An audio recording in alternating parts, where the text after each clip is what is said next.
27장 21절부터 44절까지 말씀입니다. 신약 사도행전 27장 21절부터 44절까지의 말씀, 긴 말씀인데요. 편찮으시거나 다리가 불편하신 분들은 앉아서 읽으셔도 좋을 것 같습니다. 나머지 분들은 다 자리에서 일어나셔서 오늘 말씀 한 목소리로 합독하시겠습니다. 21절부터 44절까지 말씀입니다. 시작. 여러 사람이 오래 먹지 못하였음에 바울이 가운데 서서 말하되, 여러분이여 내 말을 듣고 글에 대해서 떠나지 아니하여 이 타격과 손상을 면하였더라면 좋을 뻔하였느니라. 내가 너희를 권하노니 이제는 안심하라. 너희 중 아무도 생명에는 아무런 손상이 없겠고 오직 배뿐이리라. 내가 속한 바 내가 섬기는 하나님의 사자가 어젯밤에 내 곁에 서서 말하되, 바울아 두려워하지 말라. 내가 가이사 앞에 서야 하겠고 또 하나님께서 너와 함께 항해 하는 자를 다 내게 주셨다 하였으니, 그러므로 여러분이여 안심하라. 나는 내게 말씀하신 그대로 되리라고 하나님을 믿노라. 그런즉 우리가 반드시 한 섬에 걸리리라 하더라. 열 나흘째 되는 날 밤에 우리가 아드리아 바다에서 이리저리 쫓겨가다가 자정쯤 되어 사공들이 어느 육지에 가까워지는 줄을 짐작하고 물을 재어보니 20길이 되고 조금 가다가 다시 재니 15길이라. 암초에 걸릴까 하여 고물로 단 넷을 내리고 날이 새기를 고대하니라. 사공들이 도망하고자 하여 이물에서 닷을 내리는 채하고 거룻배를 바다에 내려놓거늘 바울이 백부장과 군인들에게 이르되, 이 사람들이 배에 있지 아니하면 너희가 구원을 얻지 못하리라 하니, 이에 군인들이 거룻줄을 끊어 떼어 버리니라. 날이 새어가매 바울이 여러 사람에게 음식 먹기를 권하여 이르되, 너희가 기다리며 먹지 못하고 줄인 지가 오늘까지 열 나흘인즉 음식 먹기를 권하노니 이것이 너희의 구원을 위하는 것이요 너희 중 머리카락 하나도 잃을 자가 없으리라 하고, 떡을 가져다가 모든 사람 앞에서 하나님께 축사하고 떼어 먹기를 시작하매 그들도 다 안심하고 받아 먹으니 배에 있는 우리의 수는 전부 276명이더라. 배부르게 먹고 밀을 바다에 버려 배를 가볍게 하였더니 날이 새매 어느 땅인지 알지 못하나 경사진 해안으로 된 항만이 눈에 띄거늘 배를 거기에 들여다 댈 수 있는가 의논한 후 닷을 끊어 바다에 버리는 동시에 키를 풀어 늦추고 돛을 달고 바람에 맞추어 해안을 향하여 들어가다가 두 물이 합하여 흐르는 곳을 만나 배를 걸매 이 물은 부딪혀 움직일 수 없이 붙고 고물은 큰 물결에 깨어져 가니 군인들은 죄수가 헤엄쳐서 도망할까 하여 그들을 죽이는 것이 좋다 하였으나 백부장이 바울을 구원하려 하여 그들의 뜻을 막고 헤엄칠 줄 아는 사람들을 명하여 물에 뛰어내려 먼저 육지에 나가게 하고 그 남은 사람들은 널조각 혹은 배 물건에 의지하여 나가게 하니 마침내 사람들이 다 상륙하여 구조되니라. 아멘. 고생하셨습니다. 이 시간 우리를 도전하시고 새롭게 하시는 하나님의 말씀 앞에 겸손히 마음을 열고 함께 나아가는 모든 분들이 되시기를 주님의 이름으로 축원합니다. 오늘 말씀의 제목, 절망의 파도를 헤치고 절망의 파도를 이겨내고, 이런 의미겠죠. 절망이란 말 그대로 모든 소망과 희망이 어떠한 희망도 없는 상태죠. 다 그 소망이 끊어져 버린 상태, 어떠한 것도 기대할 수 없는 그런 상태가 절망의 상태일 것입니다. 누구나 살다 보면은 이러한 절망의 순간을 맞이하게 되는 것 같습니다. 인생의 항해의 여정 가운데 피할 수 없는 절망의 파도를 맞이하게 될 때가 있죠. 우리의 힘으로 도저히 감당할 수 없는 큰 폭풍을 만나게 되는 것입니다.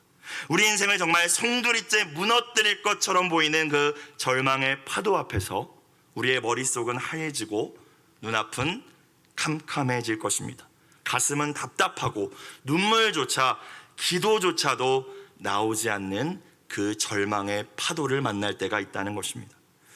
정확히 5주 전이었던 것 같습니다. 5주 전 수요일 저녁이었습니다. 저는 강원도 평창에서 가정교회 목회자 컨퍼런스에 참석 중이었습니다. 아내에게 전화가 왔습니다. 아들 하랑이가 장염 증상 때문에 동네 병원에 다녀왔는데 자꾸 손과 발에 힘이 빠지는 증상을 호소한다는 거였어요. 그래서 장염 걸렸으니까 기운이 없어서 그런 거겠지 생각하면서 잘 먹고 회복하고 기운 회복하면은 다 괜찮아질 거라고 또 생각하고 그렇게 대답했습니다. 그런데 시간이 흘러가는데 증상이 점점 심각해졌고, 제가 이제 컨퍼런스를 마치고 돌아왔을 때는 이 하랑이가 혼자서는 일어날 수도, 또 한 걸음을 스스로 내디딜 수도 없는 지경까지 상태가 악화되어 있었습니다. 큰 대학병원에 입원해서 혈액검사, 뇌파검사뿐만이 아니라 뇌 정밀 MRI, 척수검사까지 진행했지만 어떤 원인도 발견되지 않았어요. 담당 교수님께서 내린 결론은 희귀 질환일 가능성이 있으니까 일단 지켜보자는 것이었습니다. 원인을 모르니까 당장 할 수 있는 치료가 없었기에 퇴원해서 집으로 돌아올 수밖에 없었습니다. 스스로 움직일 수 없었기 때문에 집안에서도 바퀴 달린 의자에 앉혀서 이동시켜야 했어요. 화장실을 갈 때에도 일으켜서 완전히 몸을 밀착시켜서 부축해 주어야 했습니다. 마음속으로 하나님, 도대체 이게 무슨 일입니까? 이 아이 평생 못 걷고 이제 장애를 갖게 되면 어떡합니까? 도대체 제가 뭘 어떻게 해야 합니까? 계속 그런 질문을 드렸던 것 같아요. 전혀 예상치 못한 이 거대한 절망의 파도 앞에서 부모임에도 불구하고 제가 할 수 있는 일은 아무것도 없었던 시간이었습니다. 여러분의 인생 여정 가운데 만났던 가장 큰 절망의 파도는 무엇이었습니까? 혹시 이 자리에 계신 분들 가운데, 또는 영상을 통해서 예배를 드리시는 분들 가운데 지금도 정말 죽을 것만 같은 그 풍랑 앞에서, 절망의 파도 앞에 머무르고 계신 분은 없으십니까? 오늘 본문 말씀은 사도 바울이 죄수의 신분으로 로마를 향하여서 항해하다가 일어난 일을 그리고 있죠. 유대인들은 바울을 죽이려고 계속해서 총독에게 거짓으로 고발을 했지만, 총독 베스도는 바울에게 유죄 선고를 내릴 어떤 잘못도 찾지를 못했습니다. 자신의 선임이었던 총독 벨릭스 때로부터 2년 넘는 시간 동안 이 바울 문제가, 바울의 송사가 해결되지 않아서 이 베스도는 빨리 매듭 짓고 싶었던 거예요. 그래서 유대 지도자들이 요구하는 대로 이 바울을 예루살렘으로 다시 돌려보내려고 했습니다. 하지만 바울은 이에 예루살렘으로 자기 자신이 돌아간다면 공정한 재판을 받을 수도 없고 분명히 죽음에 처할 것이라는 것을 바울은 알고 있었습니다. 죽는 것이 두렵기 때문이 아니라 하나님께서 그에게 주신 사명이 있었기 때문에, 사명의 땅 로마로 가야 했기 때문에 바울은 예루살렘으로 돌아가지 않겠다고 이야기하죠. 그리고 자신이 가지고 있었던 로마 시민권을 이용해서 로마의 황제 가이사에게 상소합니다. 당시 로마 시민권을 가진 자유인들은 로마법에 의해서 보호받았는데요, 그 누구도 정당한 재판을 확실하게 받기 전까지는 처벌할 수가 없었습니다. 그리고 본인이 원할 경우에 재판의 결과가 마음에 안 든다 그러면 항소하고 항소해서 황제에게까지, 시저 가이사에게까지 상소할 수 있었던 거예요. 그래서 바울이 지금 이 권리를 이용한 거죠. 예루살렘으로 안 갈 겁니다, 나 황제에게 가겠습니다 라고 한 거예요. 결국 바울은 미결수의 신분이 되어서 황제 앞에 서기 위해서 이탈리아 본토 로마행 항해를 시작하게 된 것입니다. 자, 바울 로마행 지도를 잠깐 볼까요? 잘 보이시는지 모르겠는데, 지도를 보면서 성경을 보면 조금 더 재미가 있습니다. 저만 재밌나요? 자, 바울은 다른 죄수들과 함께 이제 가이사랴라고, 예루살렘 위에 보이시는지 모르겠습니다, 이 총독이 있었던 곳이거든요. 이 가이사랴에서 배를 타고 바로 위에 있는 시돈으로 이동합니다. 그리고 거기서 이제 배를 탄 이후에 구브로 섬, 바로 옆에 있는 섬을 끼고 위쪽으로 올라가서 무라라는 항구에 도착합니다. 이때 율리오라는 로마 백부장이 이제 바울 호송 책임자였고요, 데살로니가에서 전도한 아리스다고와 이 사도행전을 기록한 누가가 이 바울을 보필하고 있었다고 해요. 함께 이동하는 거죠. 무라까지 갔습니다. 근데 이제 배가 크지 않으니까 저기가 로마, 저기 장화처럼 생긴 곳이 이탈리아 로마거든요. 멀리 가야 되기 때문에 큰 배로 옮겨 탔습니다. 저 무라에서 배를 옮겨 탄 이후에 계속 이제 항해를 시작했지만 이 좋은 바람이 불지 않는 거예요. 그래서 큰 어려움을 겪었다고 해요. 본래 항로에서 벗어나게 되었고, 오랜 시간이 걸려서야 원하던 항로로 가지도 못하고 그레데 섬이라는 곳, 그 중앙에 보이시는지 모르겠지만 그레데 섬에 살모네를 돌아서 미항이라는 항구에 임시 정박하게 됩니다. 그러니까 바람이 너무 안 좋아서 잠깐 정박하게 된 거였어요. 바울은 수차례의 전도 여행과 항해를 통해서 어떤 날씨, 어떤 계절에 어떤 바람이 부는지도 아마 알고 있었을 것입니다. 그리고 성령께서 또 주시는 감동도 있었을 거예요. 그래서 이 시기는 바다를 건너서 이탈리아 본토를 향해 가기는 적절하지 않다, 그렇게 판단을 내렸던 것 같습니다. 그래서 바울이 책임자들에게 지금 출발하지 말고 잠깐 여기 미항에서 더 머물러야 됩니다 라고 이야기를 하죠. 그게 사도행전 27장 10절 11절 말씀입니다. 10절 제가 읽을게요. 말하되 여러분이요, 지금 미항에 잠시 머무른 거예요. 내가 보니 이번 항해가 화물과 배만 아니라 우리 생명에도 타격과 많은 손해를 끼치리라 라고 말한 거죠. 잠깐 더 머무르자, 급하게 가면 안 된다 라고 이야기한 거예요. 자, 그런데 그 말을 들은 책임자 이 백부장이 어떻게 반응합니까? 밑에 백부장이, 거기는 같이 읽어보겠습니다. 시작.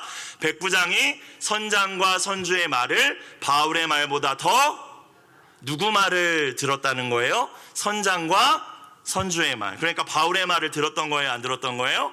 안 들은 거죠. 무시한 거죠. 네가 뭘 알아? 그런 거죠. 그렇죠? 너 죄수 신분인데 네가 무슨 발언권이 있다고 이야기를 하고 그래? 라고 얘기한 거예요. 자, 바울의 말을 듣지 않습니다.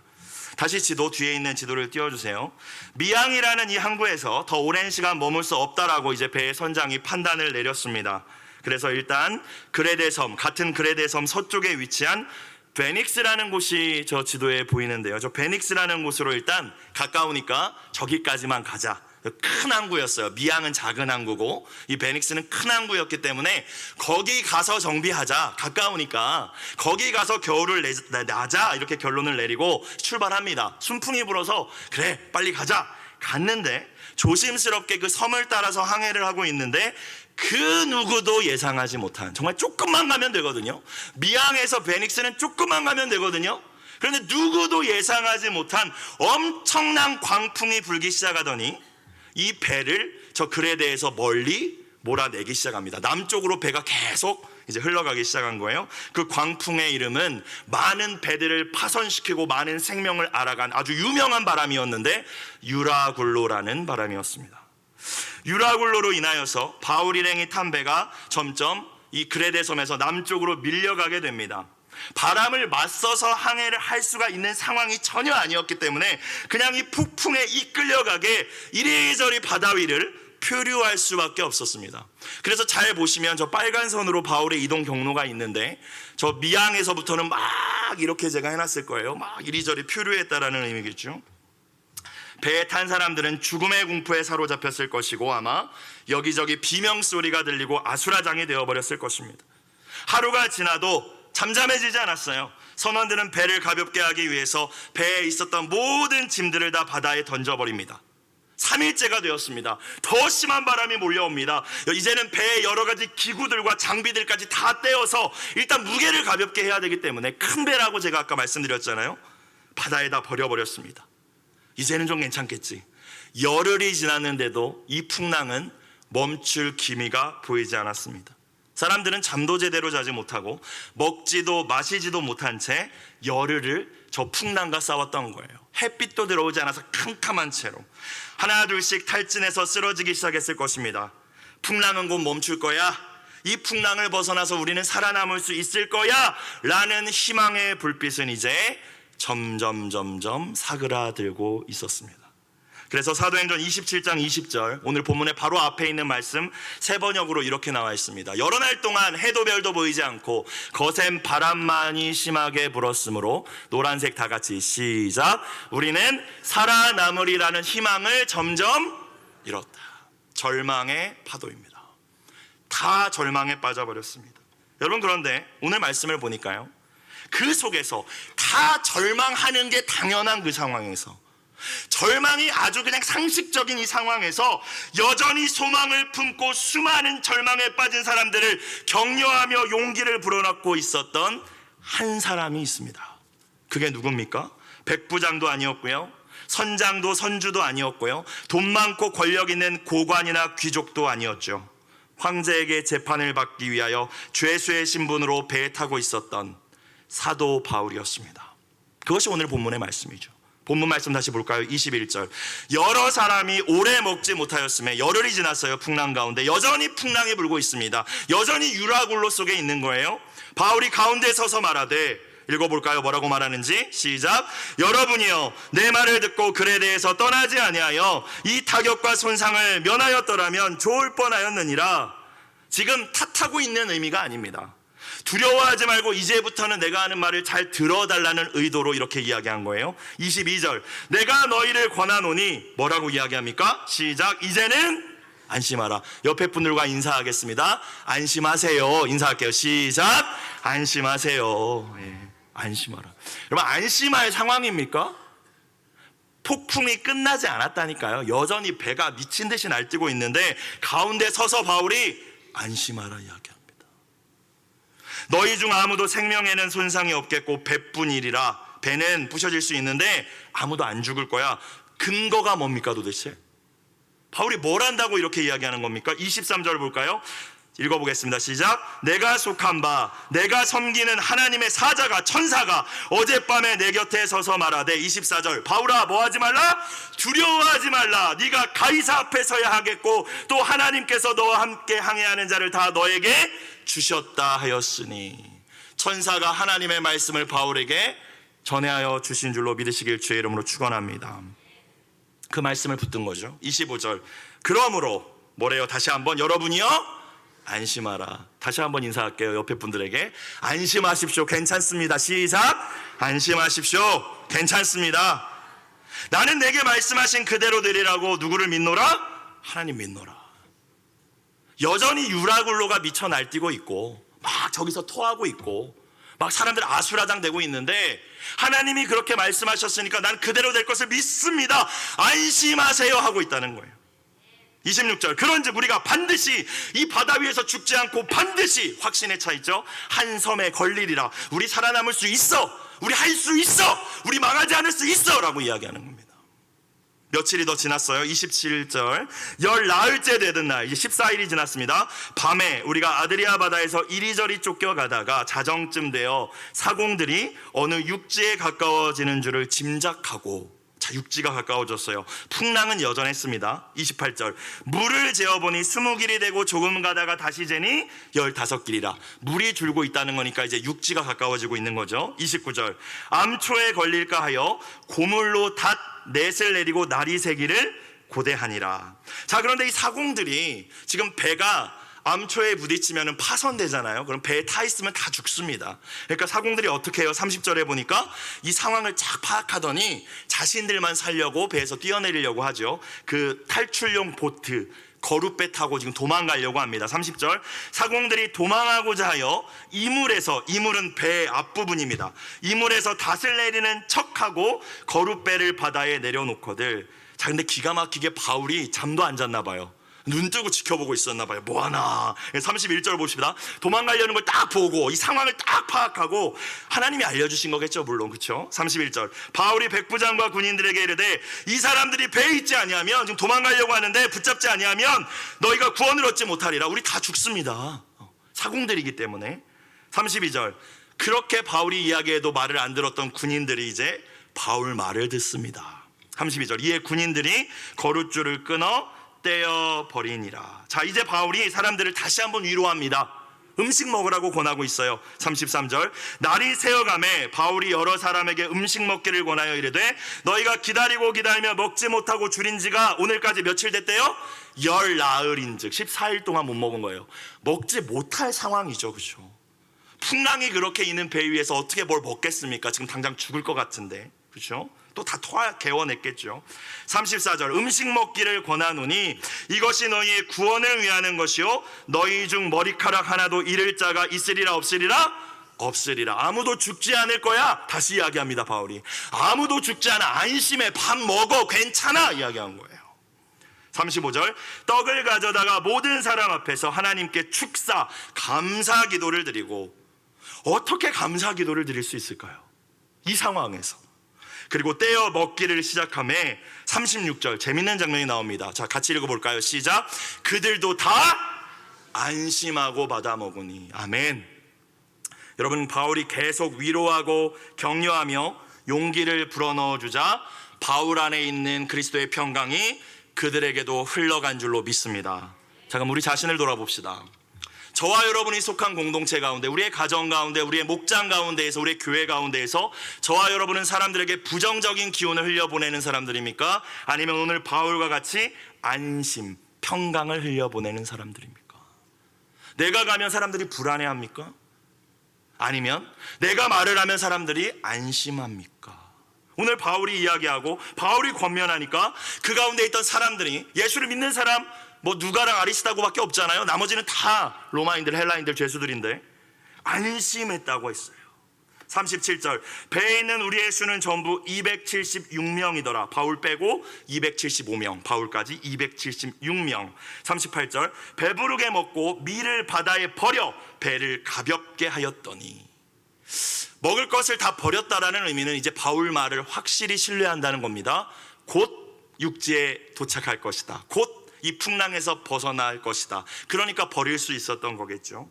또 하루가 지납니다. 39절, 날이 새매 어느 땅인지 알지 못하나 경사진 해안으로 된 항만이 이제 눈에 띕니다. 육지가 보여요. 배를 거기에다 들여다 댈 수 있는가 의논한 후에 닷을 끊어 바다에 버리는 동시에 키를 풀어 늦추고 돛을 달고 바람에 맞춰 해안을 향하여 들어가다가, 자, 그런데 물살이 너무 셌습니다.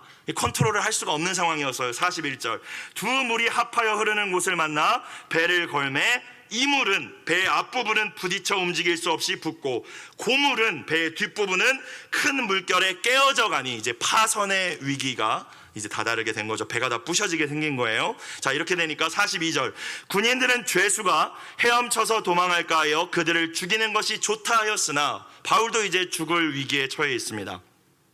당시에 이 죄수를 호송할 때 죄수를 놓치면 죄수의 생명은 그 호송 책임자가 져야 됐거든요.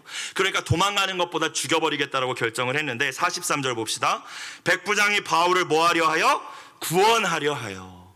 바울 말 안 들었던 백부장이 이 모든 사건을 겪으면서, 아, 이 사람 보통 사람 아니네, 이 사람 중요한 사람이네, 하나님의 사람이네, 그래서 이 사람이 우리 가운데 있어야 우리가 안전할 수 있겠다 생각한 거예요. 그래서 못 죽이게 한 거죠. 그들의 뜻을 막고 헤엄칠 줄 아는 사람들을 명하여 물에 뛰어내려 먼저 육지에 나가게 하고, 마지막 44절, 그 남은 사람들은 널조각 혹은 배 물건에 의지하여 나가게 하니, 자, 노란색 다 같이 시작, 마침내 사람들이 다 상륙하여 구조되니라. 아멘. 말씀대로 됐죠. 말씀대로. 그렇죠. 배는 다 뽀개졌지만 사람들은 아무도 죽지 않았습니다. 다 구조됐어요. 오늘 본문이 이렇게 마무리되고 있습니다. 여러분, 우리가 예수님을 전할 때, 전도할 때에 어떻게 전합니까? 말로, 그리고 삶으로 전하죠. 말로만 예수 믿어라, 이거는 사실 그렇게 큰 영향력이 없을 수도 있습니다. 우리의 삶이 뒷받침되지 않는다면요.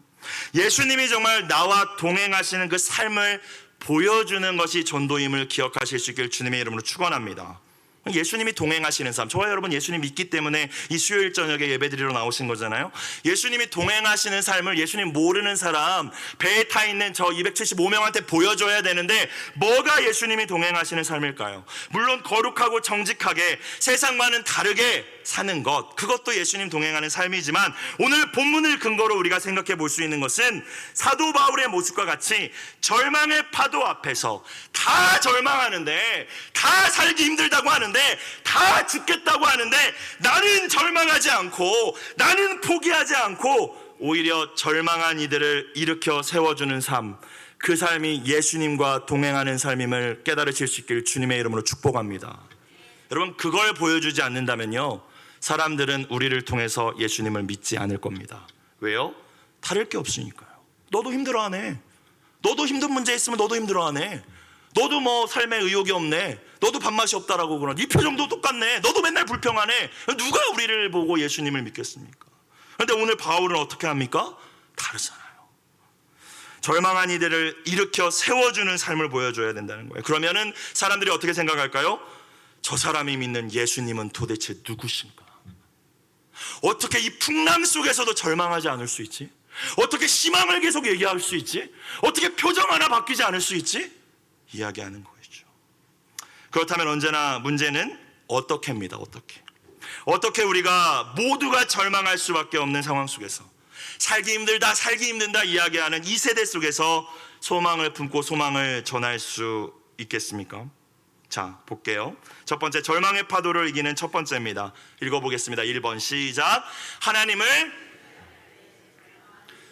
하나님을 뭐 할 때? 신뢰할 때. 여러분, 하나님께서는요, 하나님의 백성들이 세상 속에 살다가 절망하는 것을 원하시지 않으십니다. 하나님의 뜻이 아니라는 거예요. 그래서 하나님의 뜻대로 사는 것이 신앙생활이라면 절망은 불신앙입니다. 그렇죠? 하나님 원하시는 게 아니기 때문에. 예레미야 29장 11절 말씀 볼까요? 여호와의 말씀이니라 너희를 향한 나의 생각을 내가 하나니 평안이요 재앙이 아니니라. 노란색 다 같이 시작. 너희에게 미래와 희망을 주는 것이니라. 아멘. 절망이 아니라 나는 희망을 주기 원해. 너희가 희망 갖고 살기 원해 라고 말씀하시죠. 여러분, 반대로 그러면 반면에 사탄은 성도가 절망할 때 기뻐합니다. 그래서 고난도 주고 유혹도 주고 시험도 줘서 끊임없이 절망의 늪에 빠지도록 공격할 거예요. 절망은 그리스도의 군사인 저와 여러분을 무장 해제시키기 위한 가장 완벽한 방법이기 때문입니다. 여러분, 절망에 빠진 목사가 무슨 능력이 있겠습니까? 절망에 빠진 성도가 하나님의 영광을 위해 사명을 위해 살 수 있겠습니까? 절망에 빠진 사람이 크리스찬이 영적 전쟁을 이길 수 있겠습니까? 절망하면 끝입니다. 절망하면 막이 밥인 거예요. 여러분, 깨달으셔야 된다는 겁니다.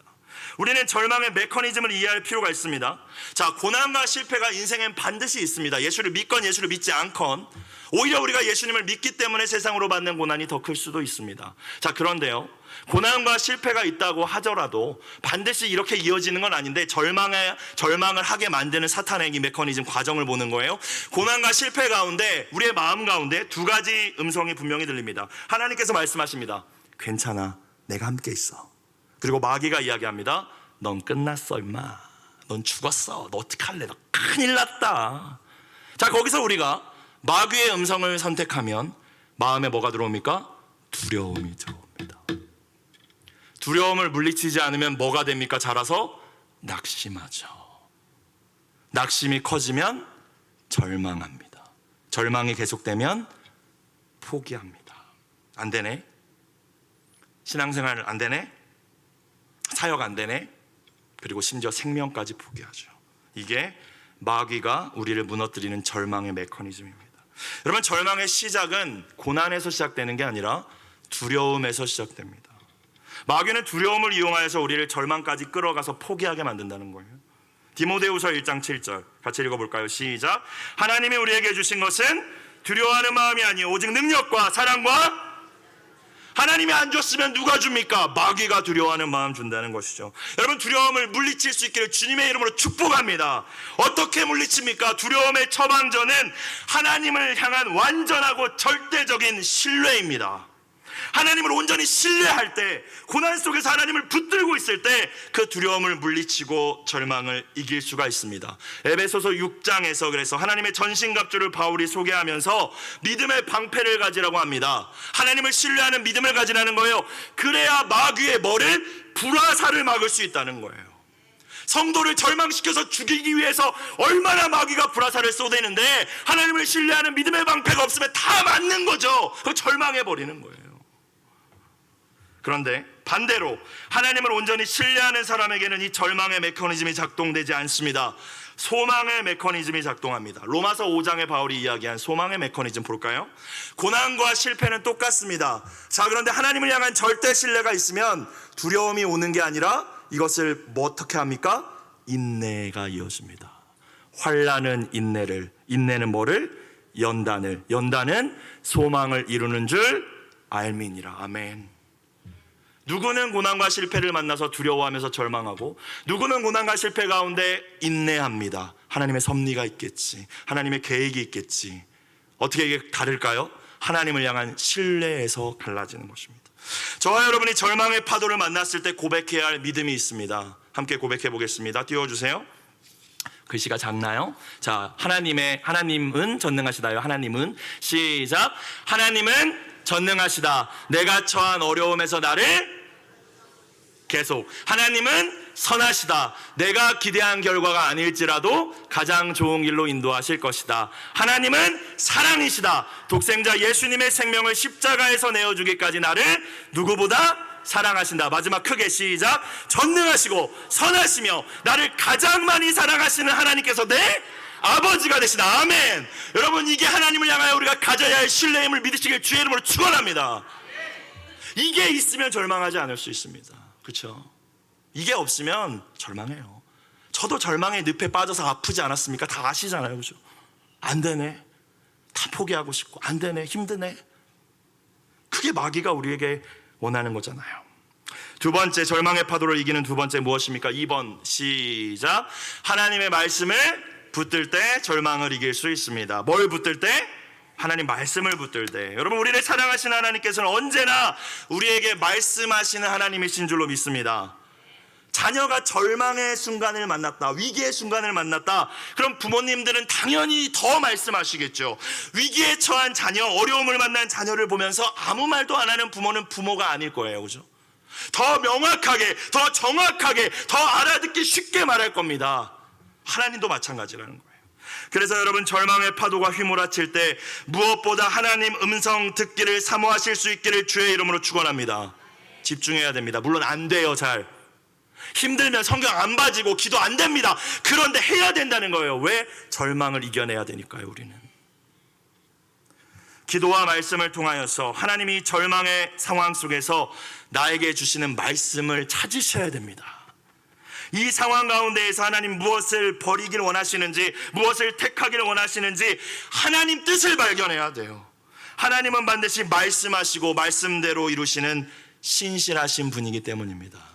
근데 이 말씀이 없으면 아무리 아까 첫 번째 하나님을 신뢰하는 그 신뢰가 있다 할지라도 이 내게 주어진 이 상황 속에서 말씀이 명확하지 않으면 결국엔 우리는 연약하기 때문에 흐트러질 수밖에 없다는 것입니다.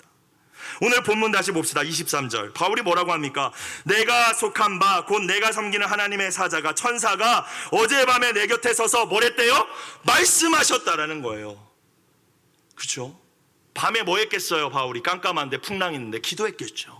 기도 가운데 하나님 말씀을 듣습니다. 어떤 음성이었습니까? 24절 바울아 두려워하지 말라. 네가 가이사 앞에, 넘겨주세요. 24절 바울아 두려워하지 말라. 내가 가이사 앞에 서야 하겠고 또 하나님께서 너와 함께 항해하는 자를 다 너에게 주셨다. 이 말씀을 들은 거잖아요. 그죠? 기도하다가 풍랑 속에서, 기도하기 힘든 풍랑 속에서 기도하다가 들은 거잖아요. 자, 그렇게 듣고 나서 그냥 잘못 들었나? 이렇게 끝난 게 아니라 붙듭니다. 25절 볼게요.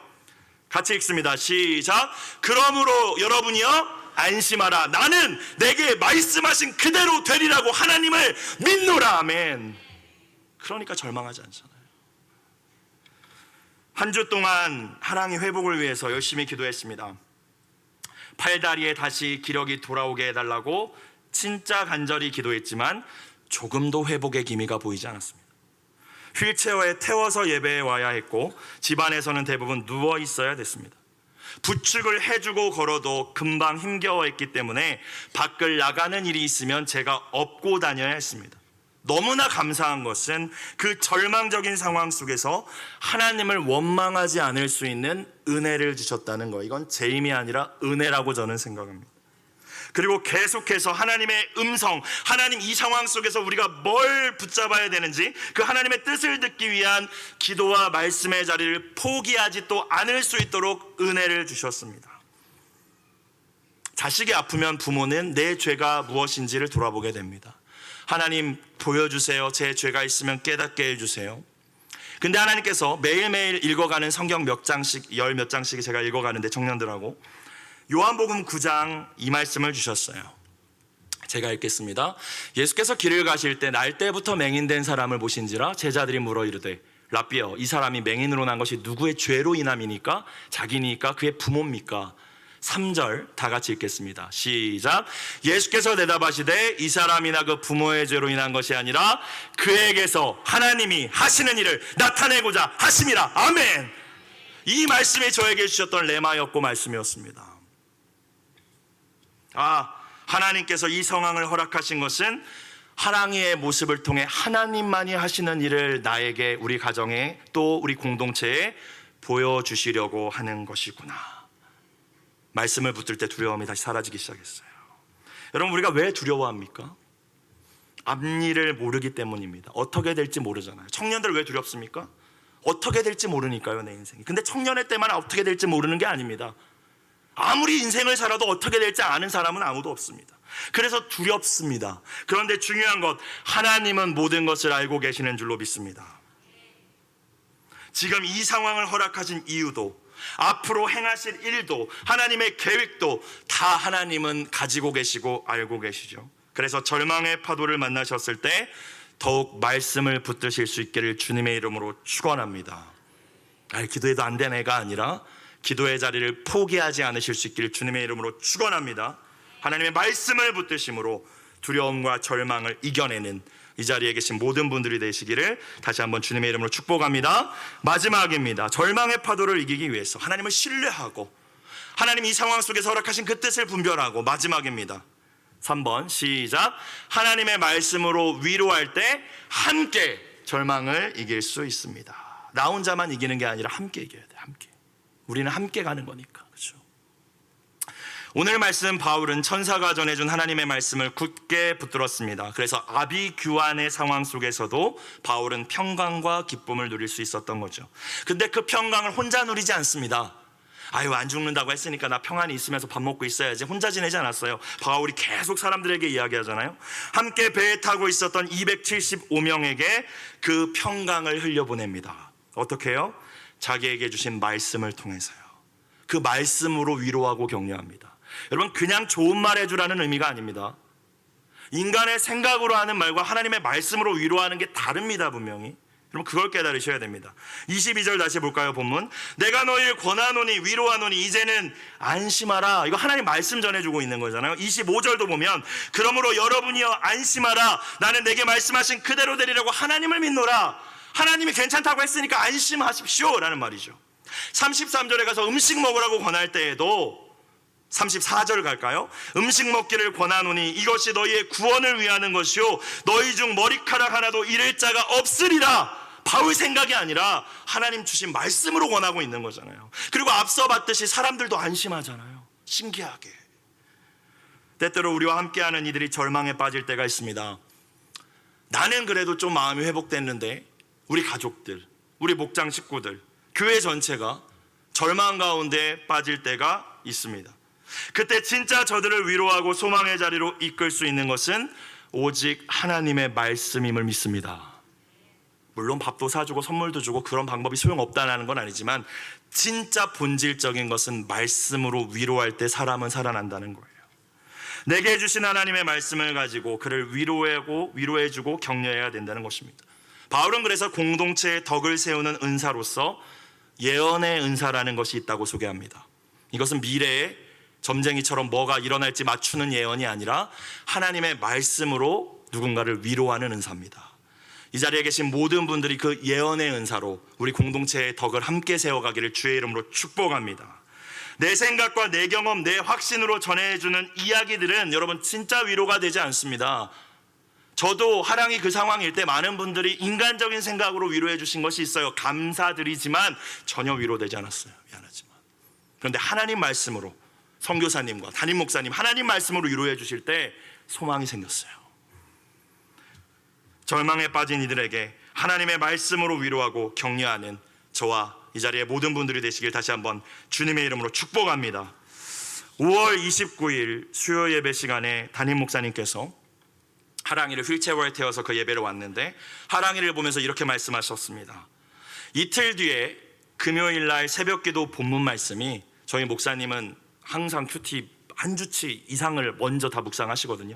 이틀 뒤에 새벽기도 본문 말씀이 바울이 루스드라에 가서 안전뱅이를 일으켜 세운 말씀이더라. 하랑아, 그 말씀대로 행하실 하나님을 믿으면서 새벽 예배 나와보지 않을래? 라고 말씀하셨습니다. 저는 원래 하랑이가 계속 못 일어나면 6월 1일부터, 사람은 1일 좋아하잖아요. 그래서 뭐 이렇게 예를 들어서 이번 주가 뭐 마지막 주면 마지막 주니까 뭐 1일부터 새벽기도 해야지 이런 마음이 있지 않습니까? 저도 6월 1일 특세부터 이제 하나님께 더 매달리고자 하는 마음으로 6월 1일부터 새벽기도 데리고 나갈 마음을 가지고 있었어요. 그런데 목사님을 통해서 주신 말씀은 31일 날 말씀이 하나님께서 안진뱅이를 일으키신 말씀이니까 데려오라는 말씀이었어요. 순종하기로 결단하고 하루 전날인 6월 1일부터 하루 전날 5월 30일 금요일 날 휠체어의 아이를 태우고 새벽 예배에 참석했습니다. 목사님께서 말씀을 마치신 이후에 정말 간절하게 하랑이를 위해서 기도해 주셨어요. 하랑이 앞에 무릎을 꿇고 하랑이 발을 잡고 기도해 주셨어요. 하지만 기도를 받고 난 직후에는 아무 일도 일어나지 않았습니다. 집으로 돌아와서도 그대로의 모습이었습니다. 오히려 그날은 왠지 모르게 더 팔다리에 힘이 빠지는 것처럼 보였어요. 외출해서 많은 시간을 제가 업고 다녀야 했습니다. 정기검진 날이어서, 병원에서 오라고 한 날이어서 다시 병원에 갔는데 교수님은 희귀병 같다고, 진짜 희귀병 같다고, 이건 모르겠다고, 일주일 더 지켜본 다음에 입원시켜서 이제 여러 가지 약물 검사와 치료들을 한번 시작해보자고, 이제 일주일 뒤에 입원해야 되는 상황이 된 거예요. 얼마나 절망스러웠는지 모르겠어요. 목사이지만 하나님이 왜 이러시나라는 마음이 다시 생기기 시작하더라고요. 근데 마음을 지키기 위해서 하나님 마음을 지켜달라고 기도하면서 의지적으로 제가 이런 기도를 드렸습니다. 하나님은 선하십니다.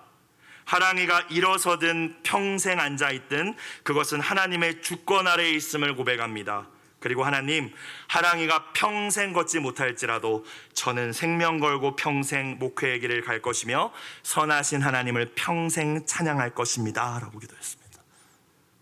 의지적으로 했습니다. 그리고 그 절망의 시간에 하랑이가 이런 기도를 드렸다라고 나중에 저에게 말해 주었습니다. 하나님, 하나님께서 만약 저를 다시 걷게 해주시면 제 생명과 인생 전부를 하나님께 드릴게요. 하나님이 기뻐하시는 목회자로 저를 사용해 주세요. 이렇게 기도했다고 하더라고요. 하루가 지나고 6월 1일 토요일 새벽이 되었습니다. 특별 새벽 기도회를 나가기 위해서 일어나서 하랑이를 부축해서 화장실에 데려다 주고 저는 방에 들어와서 옷을 갈아입기 위해서 이제 잠깐 방으로 들어왔는데 거실에서 아내가 소리쳤습니다. 오빠, 하랑이가 일어났어요. 하랑이가 걸어요.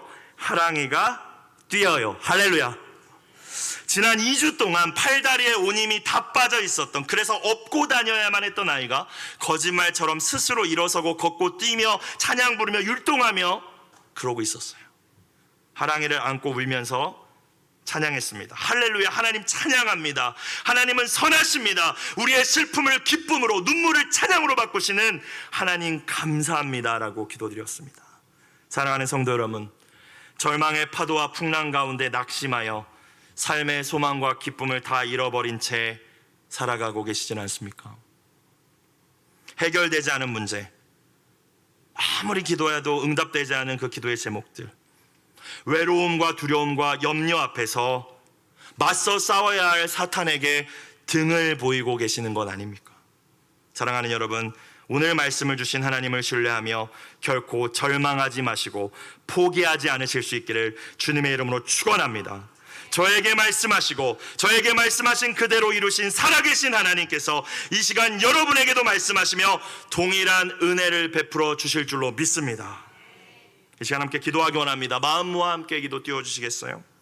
사랑하는 여러분, 지금 여러분을 가장 두렵게 하는, 여러분을 가장 낙심하게 만드는, 가장 절망하게 만드는 그 절망의 파도는 무엇이십니까?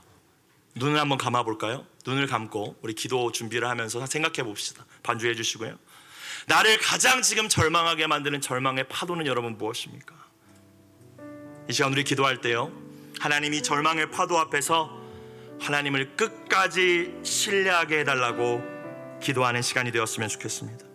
하나님, 내가 하나님의 말씀을 굳게 붙들고 끝까지 승리하게 해달라고 여러분 기도하시기를 부탁드립니다. 그리고 나아가서 나 혼자만이 아니라 이제는 절망에 빠진 누군가를 위해 기도하며 하나님 주신 말씀으로 그도 격려하고 일으켜 세우는 바울과 같은 축복의 통로가 되게 해달라고 이 시간 우리에게 주신 그 말씀들을 붙들고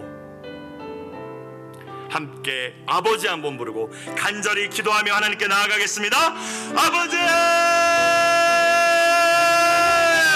사랑과 은혜가 충만하신 아버지 하나님 감사합니다. 하나님 이 저녁 우리에게 하나님 다시 일어서라 안심하라 말씀하여 주신 하나님 감사합니다. 하나님 절망의 파도 앞에서 우리는 무너집니다. 우리는 좌절합니다. 그 두려움을 이기지 못하고 낙심합니다. 하나님 마귀가 기뻐하고 마귀가 원하는 대로 넘어져서 그리스도의 군사로 하나님이 주신 사명을 감당하지 못하고 하나님 아무 능력도 없는 크리스찬으로 그렇게 살아가고 있는 연약하고 불쌍한 우리를 긍휼히 여겨 주시옵소서. 주의 종에게 말씀하여 주신 하나님, 주의 종에게 은혜 주신 하나님, 이 밤 하나님의 말씀 앞에 모인 사랑하는 성도들에게 아버지 하나님 앞에 간절히 기도하는 모든 이들에게 주의 종에게 주신 은혜를 부어주시옵소서. 하나님을 끝까지 신뢰할 수 있는 그 믿음을 부어주시옵소서. 하나님의 전능하심과 하나님의 선하심과 하나님의 인자하심을 포기하지 않을 수 있는 끝까지 굳게 붙들 수 있는 믿음을 주시어서 환난은 인내를, 인내는 연단은 소망을 이루는 줄 우리가 깨닫게 하여 주시옵소서. 환난 때문에 두려워하지 않게 하여 주시옵소서. 두려움 때문에 낙심하지 않게 하여 주시옵소서. 낙심 때문에 절망하지 않게 하여 주시옵소서. 절망 때문에 포기하지 않게 하여 주시옵소서. 하나님 우리가 마귀의 계략대로 넘어지는 것이 아니라 뒤로 물러가 침륜에 빠질 것이 아니라 앞으로 나아가기 원합니다. 전진하기 원합니다. 275명이 다 절망할지라도 275명이 다 죽겠다 할지라도 소망을 이야기하는 자들 되게 하여 주시옵소서. 우리로 인하여서 우리의 가정이, 우리로 인하여서 우리의 교회가, 우리로 인하여서 우리의 목장이 하나님 모든 이들이 그리스도의 평강을 누리게 하여 주시옵소서. 하나님 역사하시옵소서. 말씀을 주시옵소서. 붙들 말씀을 주시옵소서. 하나님을 신뢰한다고는 하지만 너무나도 힘듭니다. 너무나도 어렵습니다. 내 믿음이 너무나도 연약합니다. 말씀을 주시옵소서. 말씀을 주시옵소서. 붙들고 견딜 수 있는, 붙들고 이겨낼 수 있는 그 약속의 말씀이 우리 가운데 있게 하여 주시옵소서. 힘들다고 성경 읽지 않고 힘들다고 기도하지 않으면 마귀의 밥이라는 사실을 깨닫게 하여 주시고 하나님 몸부림치면서 하나님 그 절망의 파도 앞에서 나에게 해주시는 하나님의 사자를 통해서 천사를 통해서 주시는 그 말씀을 붙들고 반드시 말씀하신 대로 이루시는 그 하나님을 나는 믿노라 바울처럼 고백할 수 있는 사랑하는 온 성도들 될 수 있도록 하나님 역사하여 주시옵소서. 역사하여 주시옵소서. 그래서 이제는 나 혼자만 그 평강을 누리는 것이 아니라 나 혼자만 하나님의 나라를 누리는 것이 아니라 이제는 절망에 빠진 다른 누군가, 내 사랑하는 가족들, 내 사랑하는 목장 식구들, 내 사랑하는 형제자매들에게, 세상의 주님을 모르는 이들에게 그 주님의 평강을 흘려보낼 수 있는 안심하라 안심하라 두려워하지 말라 사람들에게 말씀으로 격려하며 선포할 수 있는 하나님 우리 사랑하는 성은교회 공동체 모든 이들이 될 수 있도록 주님 역사하여 주시옵소서.